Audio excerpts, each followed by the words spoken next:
Organizata FETO me mbi 55.000 biznese në të gjithë botën, e drejtuar nga kleriku Fethullah Gülen, është përbërë nga struktura jo legale sekrete që zbatojnë urdhrat e tij. Ky është konkluzioni i firmës private Amsterdam and Partners LLP, e cila është kontraktuar prej 7 muajsh nga qeveria turke për të hetuar organizatën e Gülen, që Ankaraja zyrtare akuzon si përgjegjëse për tentativën për grushtin e shtetit në Turqi. Sipas hetuesit të kësaj firme, Robert Amsterdam, organizata FETO ka një hierarki vertikale thuajse të padepërtueshme. Gülen jep udhëzimet e bordit drejtues prej 7 antarësh në takimet e drejtë me ta.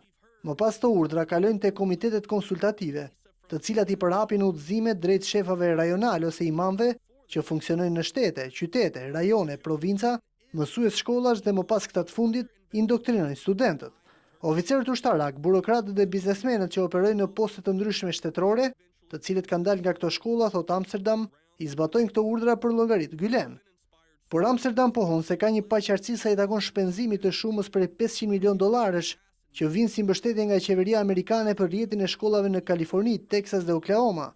Dyshohet se këto para nuk shfrytëzohen plotësisht për edukimin, por përdoren për të mbështetur aktivitetet dhe biznes të tjera të klerikut Gülen. Nëse vërtetohet një gjë e tillë, atëherë kemi të bëjmë me një shpërdorim të parave të taksapaguesve amerikanë, shpreh Amsterdam, që prej nisjes së grusht të shtetit në Turqi më 15 korrik, Ankaraja zyrtare i ka kërkuar Washingtonit ekstradimin e Gülen.